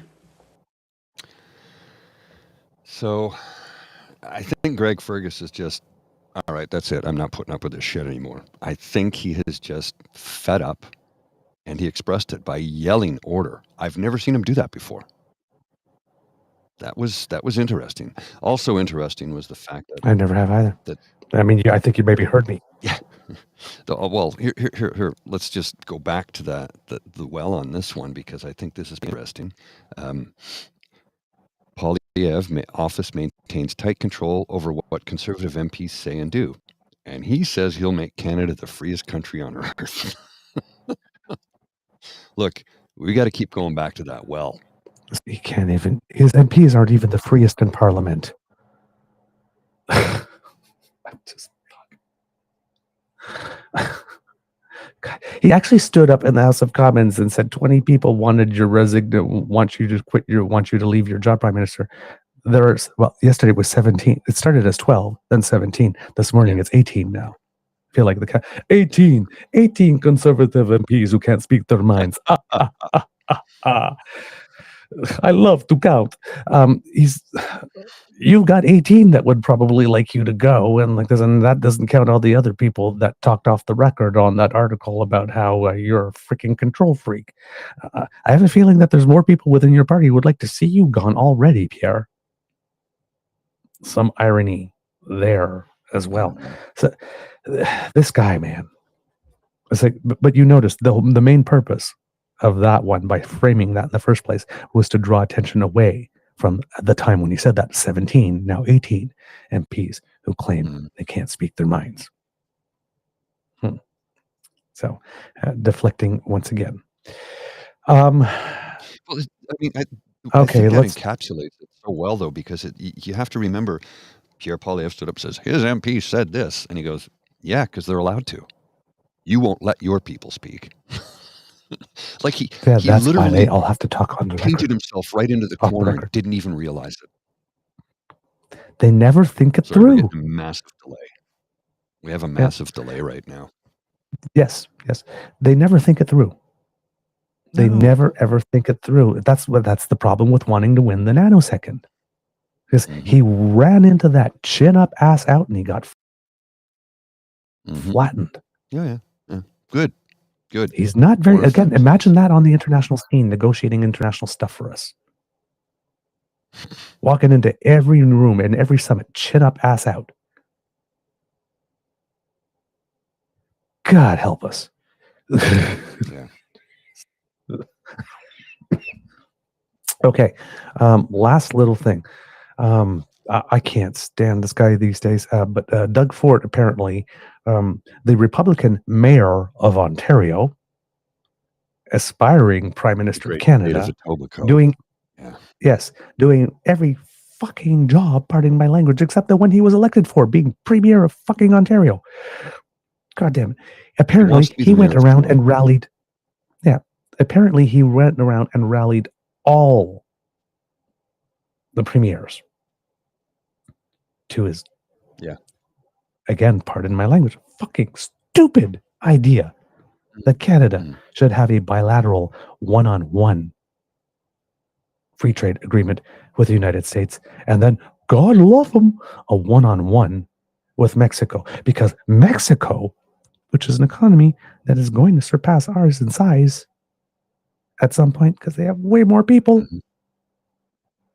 and are really capitalizing, thinking that we will have a better one-on-one bilateral agreement with the United States than we have with one including Mexico. Because yes, a trade negotiation with a country of 40 million people versus the world's superpower with 380 usually always goes well for the junior partner in that one. And then we're going to go back, and Mexico is going to be somewhat inclined to even want to negotiate a one-on-one bilateral deal with us after we push to kick them out. Yeah. And what kind of world do you live in where you get to kick a partner out of a trade agreement and then go back and say, oh, by the way, let's negotiate a one-on-one bilateral now. That'll be advantageous for. It's like, again, positions of power. We really are. Mexico, we're not sending our best. Right. Mexico would tell us to go take a freaking flying leap, and they would be right to do so. Doug Ford Stay in your own damn frickin' bike lane. No, he's going to. Or non-bike lane, as you wish. But stop trying to be the mayor of Toronto and the Prime Minister of Canada while not being the Premier of Ontario. Stop. Yeah, just stop. Just stop. You dumbass. Stop. Stop. Stop surrendering to the United States already and stop trying to tarnish whatever diplomatic relationships we can have with the nation of Mexico. For Christ's sakes, keep your mouth shut. Follow me. I'm delicious. What a dumbass. Mm-hmm. He actually went and recruited all the premiers. Mm-hmm. Well, I believe they were it was part of a gathering where the premiers get together frequently, a couple of times a year. It's some sort of specific official meeting. Council of the Federation. Thank you. I knew that. I just couldn't come up with the name of it.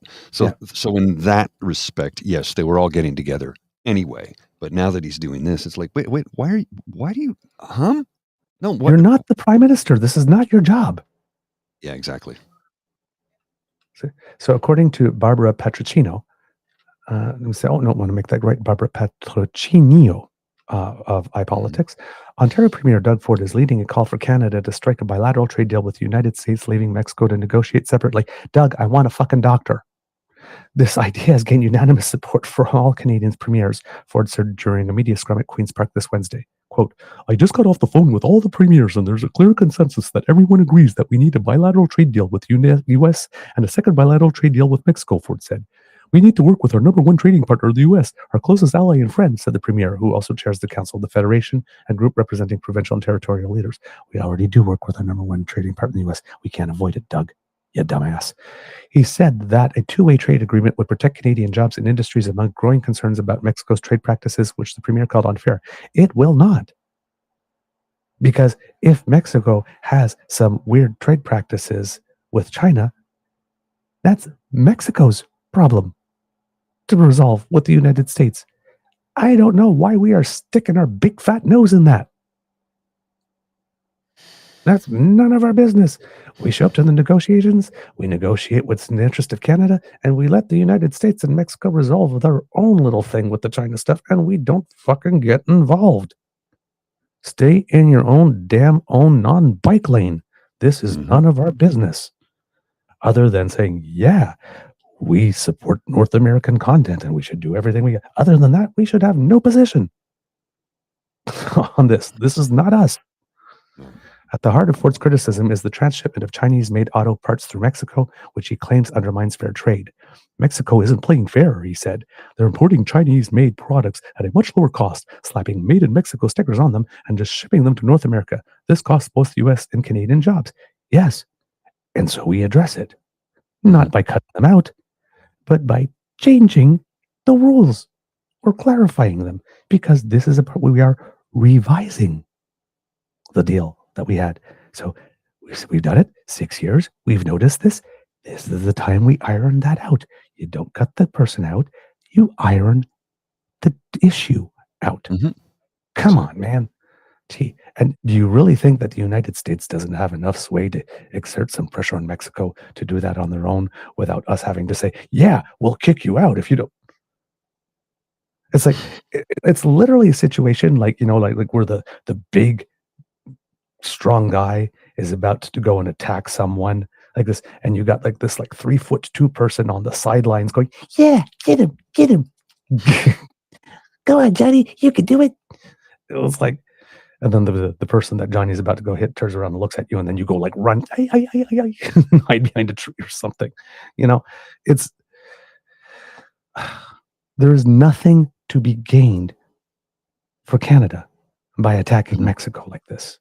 There's just nothing, and there's no reality in which it leads to us having a better bilateral one-on-one deal with Mexico than we currently have in NAFTA, and it certainly does not leave us in a better situation against the United States than we currently have in NAFTA with Mexico in it, where we can sometimes have a 2-on-1.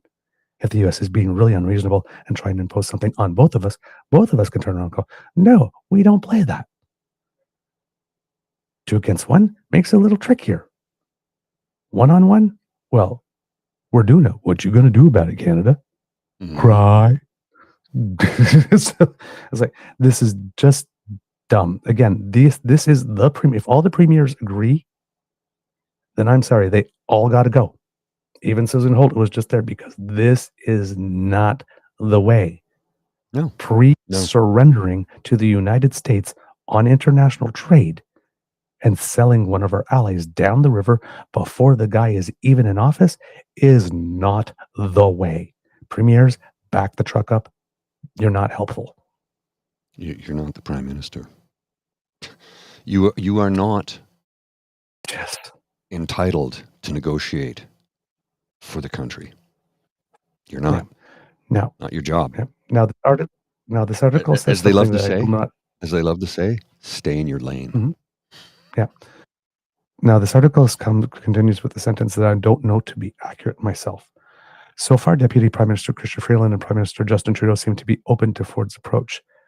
I'm not sure they're open to Ford's approach. I think that they recognize that Ford has a point with regard to auto manufacturer parts that come from other nations, and then they slap made in Mexico on it. Because that is a legitimate point. But I don't think they agree with the approach of cutting Mexico out. The point is legitimate. Which approach?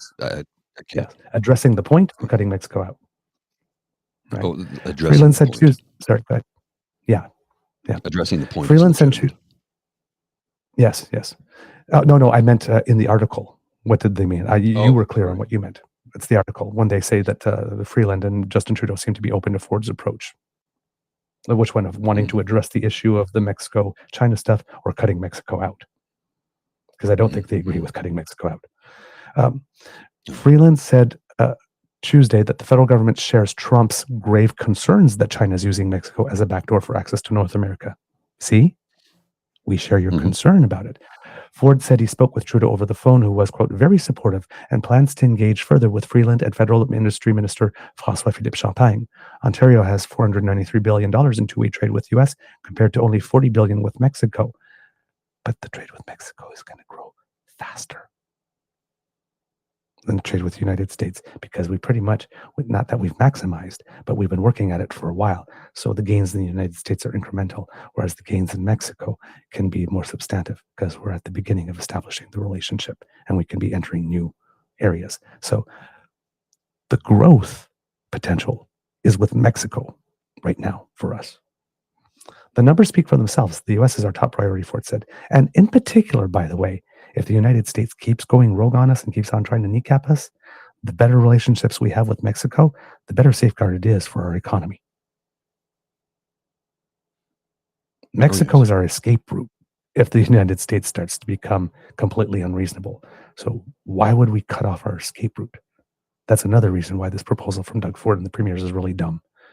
The premiers are set to meet in Toronto on December 15th to 16th to refine their strategy. Ford confirmed plans for a Team Canada trade mission to Washington in early 2025, aiming to present a united front to U.S. leaders. Some governors of the United States were invited to attend, but proposal to exclude Mexico from new trade talks marks a shift from 3 decades of trilateral agreements, including NAFTA and its successor, the USMCA. While Ford acknowledged the success of past deals, he said a new tailored approach is needed in the face of current challenges. Quote, we're not ending free trade in North America, Ford clarified. We're ensuring it's fair and beneficial for all Canadians. Bullshit. Last week, Ford told Mexico that it would lose its duty-free access to the rest of North American market if it didn't match the tariffs that Canada and U.S. put on Chinese steel, aluminum, and electric cars. Ford had no standing to tell Mexico that. So for all the people that are playing with this theory that Pierre Poilievre might not still be the leader of the Conservative Party when they go into an election, I personally don't believe that that's the case. But for those who believe that, then it looks like that your replacement candidate will probably be campaigning very hard to be prime minister. And it wouldn't be the first time that Doug Ford slithered in at the last minute to supplant someone who got the boot in order to get the big job. Patrick Brown remembers. Oh, yes. Pepperidge Farm remembers. And Doug Ford really loves the easy fight. He would love to come in and be the leader of the Conservative Party with 2 months to go before an election with a weakened Justin Trudeau and a Pierre Poilievre gone. That's his jam right there. Most reward for the least amount of work. You're tired of him, and we got rid of this guy that you hate, even that you couldn't stand just as much. Hey, folks, how do you like me now? Waka, waka, waka. Mm-hmm. So, he's a dumbass. Oh, yeah. And speaking of dumbasses on the Ontario side of the legislature, we yesterday, apparently, it would seem, was a special day for children worldwide, and there is a member of who had a message for the day that struck me a little curious, because, well, in the tweet about it, and I'm going to send it to you, Mr. Grizzly, so that you can put it up. So I expect an email coming up real soon. There you go. This gentleman decided that he would, unironically, for National Child Day, say, I hope every child experiences a joyful and unforgettable day filled with happiness. And this is a message from Dr. Michael Tibolo, who is the Associate Minister of Mental Health and Addictions and the MPP for Vaughan Woodbridge, also a doctor of clinical psychology, a lawyer, family man. He so describes himself. I have never heard of him before. I have no reason to not believe that he is a nice man. However, Dr. Tibolo, there are children in Ontario who are sleeping in bedbug-infested motels, at times in Children's Aid Society offices and Airbnbs, not to mention autistic children and Indigenous children, and how the child welfare system for Indigenous children is completely underfunded. As a government, may I be so bold as to advance that you have not done enough to be able to seriously have that hope, the hope being that every child, let's say in Ontario, experiences a joyful and unforgettable day filled with happiness. There's a lot of them that are experiencing some unforgettable days, but they're definitely not filled with happiness, sir. Mm-hmm. I have the clip. Let's listen to his video message. Sure. Yeah. Everyone, today's National Child Day in Canada. This is a time where we celebrate children and their incredible contributions to our lives. Children are the future of our province, and today is a great opportunity to talk to them about their important role in our society, to teach them about their rights and responsibilities so that they can reach their full potential, fight for their needs, and protect themselves from harm. It's also a good opportunity to talk to them about mental health, to teach them important resiliency skills and about how to recognize the signs and symptoms of trouble before they grow. To the children and families across Vaughan Woodbridge, I hope you have a wonderful day learning and celebrating the incredible future that's in store for you. Hello, everyone. Seems like a nice man. Yeah, he does. Actually, I get that vibe from him.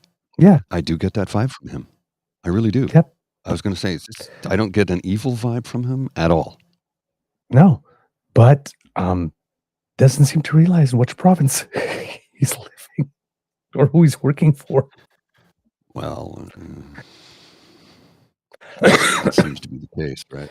I mean, it seems that we've established over a while now that Doug Ford appears to really hate your children.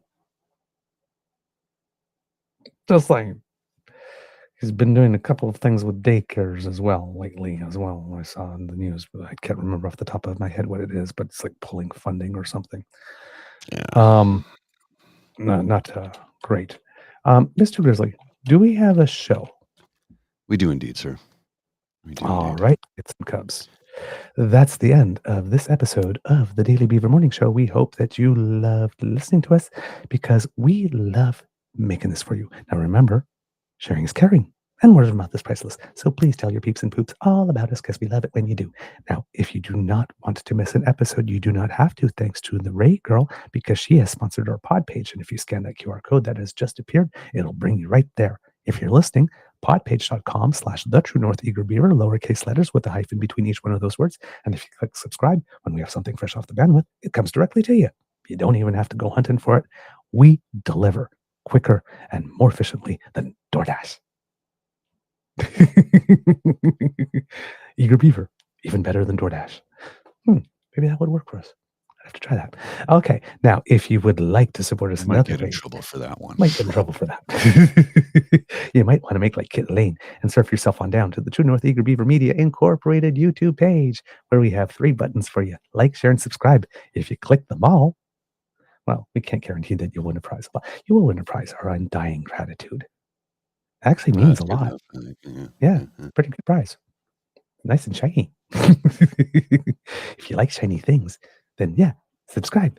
Now, if you'd like to help us in other ways, well, then the QR code by Mr. Grizzly's head brings you to our donation page, our tip jar, our coffee page. So if you like the product that we produce for you 5 days a week and a couple of extra bonus shows every now and then, and you would like to encourage us to do more, well, hey, you can. Just go to coffee. ko-fi.com/eagerbeaver, lowercase letters, all in one word. Buy your favorite beaver a mug of hot chocolate, or your favorite grizzly a nice cup of coffee, piping hot, black like a soul. And as he keeps on saying. So send us an add a beaver or an add a grizz and a little donation there. It helps make the day bright, and it helps us underwrite the costs of bringing this show to you. Now, if you can't contribute financially, please, it's not a problem. Worry not a minute more, because the gift of your attention and the gift of your participation are the ones that matter the most to us. And we love to hear from you. So please write to us at truenortheagerbeaver@gmail.com. Let us know what you think of the show, good, bad, or ugly. If ugly, please be gentle, though. And also, you can leave us a comment at the Blue Sky Beaver Lodge or on the shitter at True Eager. That's our handle there. Or you can reach us on our blog page on Facebook, True North Eager Beaver. Or if you happen to be listening to us on the YouTube channel, right down below, you can leave some comments over there. We do try to read everything, even though we don't answer to everything. And your comments do improve us, help us make the show better. So we do appreciate everything that you tell us. And if you are listening to us on Apple Podcasts, some stars and reviews really helps us out with the algorithm. Because democracy is something that you do. Elections in Nova Scotia in 5 days. So vote early if you need to. Plan your vote. Do all the good stuff. You have a by-election coming up in Cloverdale, Langley City in BC. And I believe that there is a provincial by-election announced in Alberta for Lethbridge. I believe there's something else in the writing, and it's not just Lethbridge, it's Lethbridge something.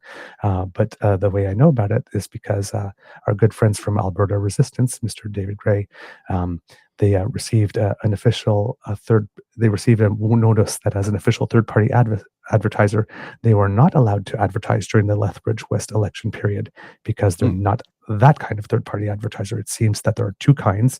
There's a political third-party advertiser, which is what they are, and then there is election finances and contributes, and then there's another type of so PTPAs, and then there's ETPAs, election third-party advertisers, and it seems that they are not that kind of third-party advertiser. So during an election, they can't advertise. So it will be Lethbridge West.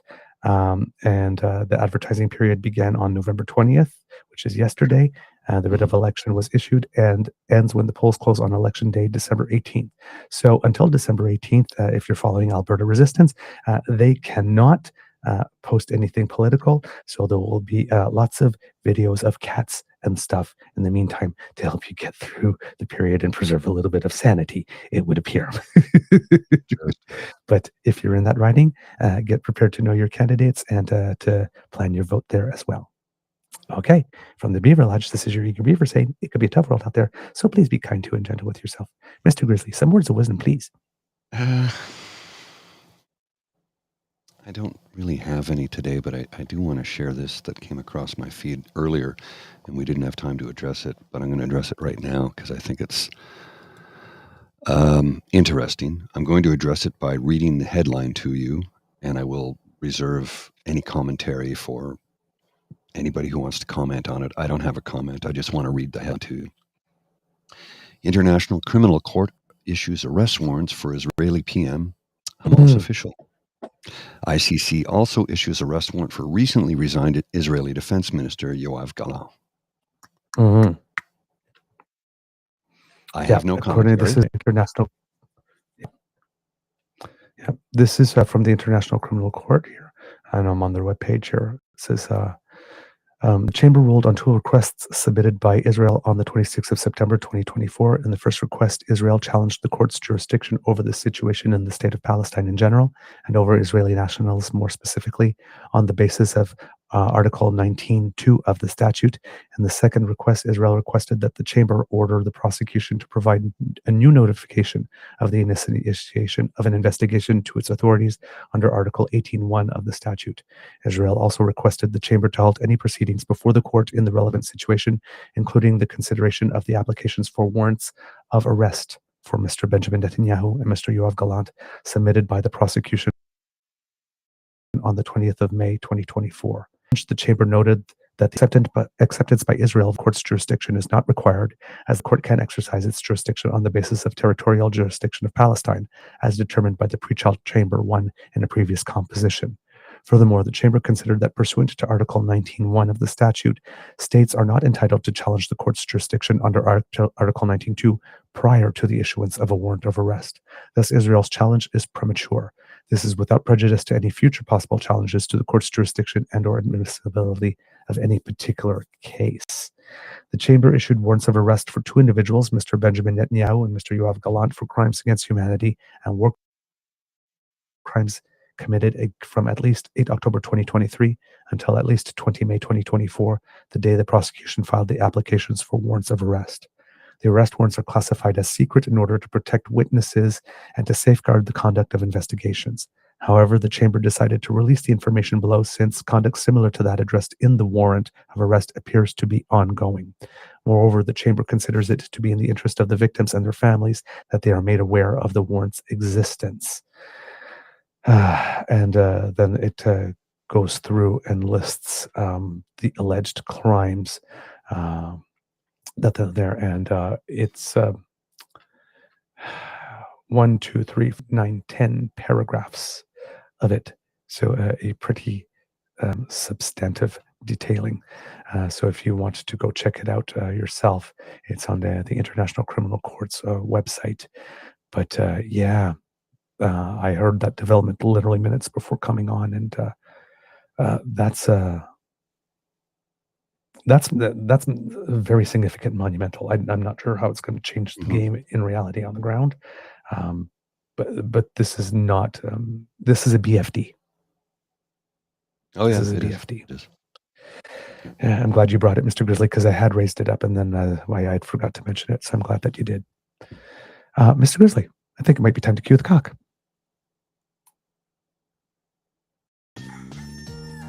You are listening to a True North Eager Beaver Media Incorporated podcast.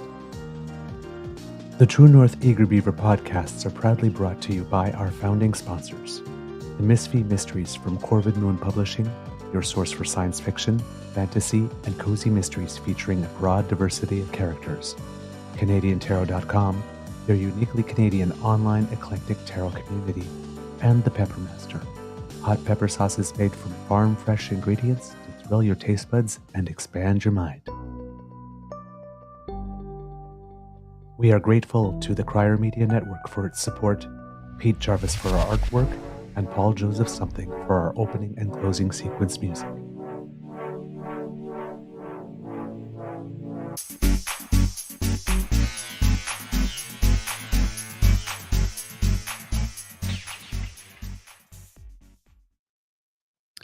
I have a palate cleanse here for you that I think everyone will enjoy. It's 3 minutes of, it's a palate cleanse to get us away from all the negativity that we discussed today, because there's a lot of negativity in this world.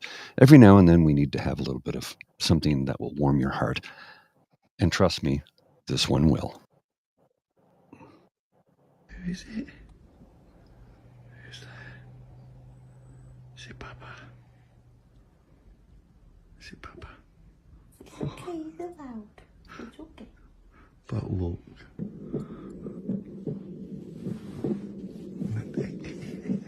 Not in her face. Back out.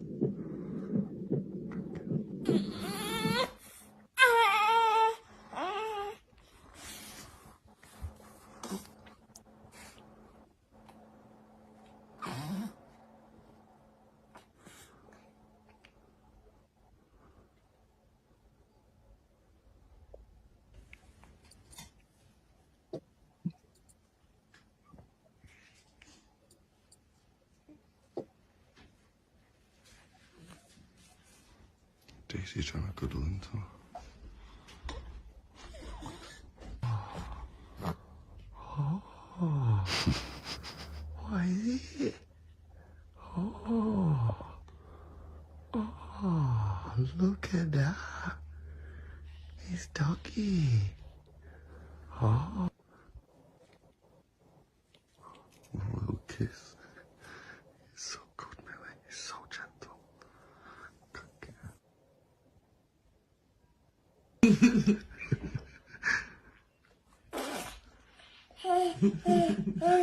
Oh, she's gone. She's gone. Lift you up. Give it to Millie. Oh. So there you go. There you go. More? Oh. Good morning. Morning. Morning, Millie. Good morning.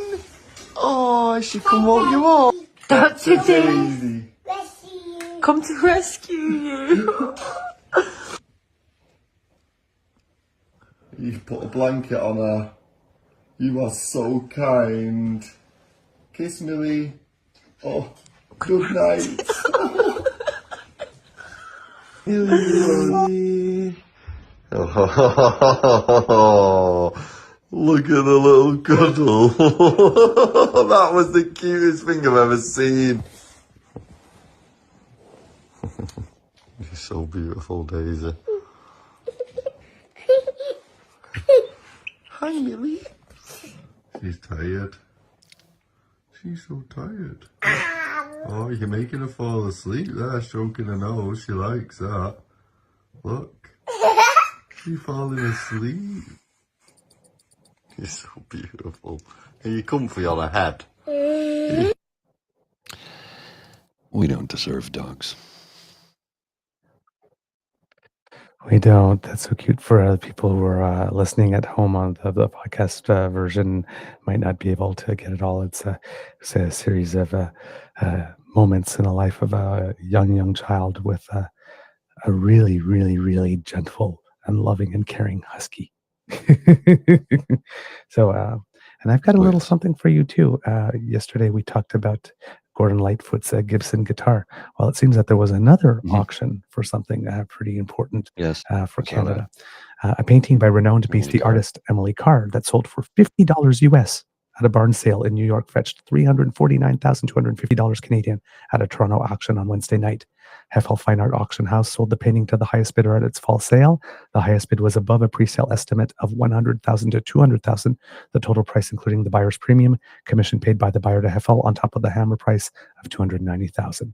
The piece, painted in 1912, depicts a carved grizzly bear memorial totem pole and bears Carr's signature. Carr was born in Victoria in 1871 and was closely associated with the renowned Group of Seven, which includes Franklin Carmichael, Lauren Harris, and A.Y. Jackson. The piece is believed to have been a gift to Carr's friend Nell Cozier and her husband in the 1930s and has been hanging in a barn in the Hamptons since. The couple moved to the area to work as caretakers for a large estate after originally living in Victoria.